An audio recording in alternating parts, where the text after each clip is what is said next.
Hurricane Andrew, 1992.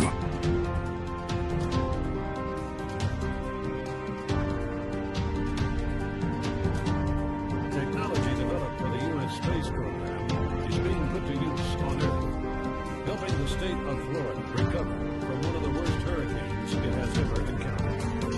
Just days after Hurricane Andrew carved a path of destruction across Florida, NASA's John C. Stennis Space Center responded to a request for assistance by Florida Governor Lawton Chiles. Because of a long-time partnership, Florida officials were aware of the Mississippi Space Center's expertise in remote sensing and how this technology could be used to assist.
Standing right here, and in the residential area that once was in this general region, you see a great deal of debris out in there representing heavy damage to the residential district.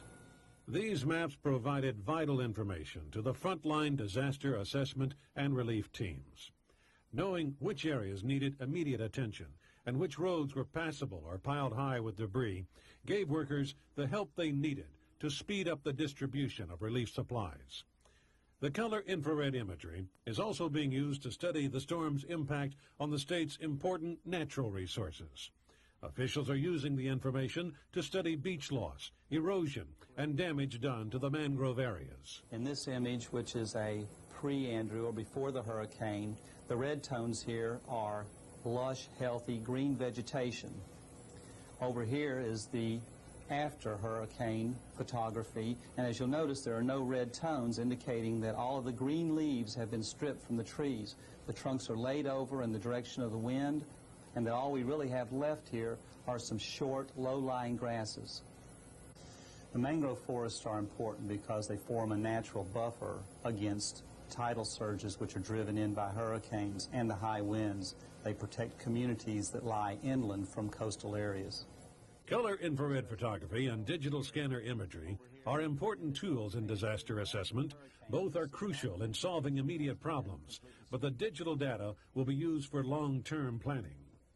This digital imagery differs from this color infrared photography in that it is digital in nature and can be incorporated as computer maps, which will enable local government officials to overlay other types of maps onto it and assess the type of, let's say, zoning, flood district, network, power utilities, so forth and so on this imagery and see where did the damage occur, how can they change their policies to then prevent as much damage as occurring the next time. What I'm particularly proud of is the fact that we responded very quickly to the governor's request and that we were able to put useful information in his hands in a very rapid manner. When time was critical, NASA was there, sharing space-developed technology to help in hurricane relief efforts. This assistance continues as the state looks for ways to rebuild communities left destroyed. Reporting for NASA's John C. Stennis Space Center, this is Johnny Mayer.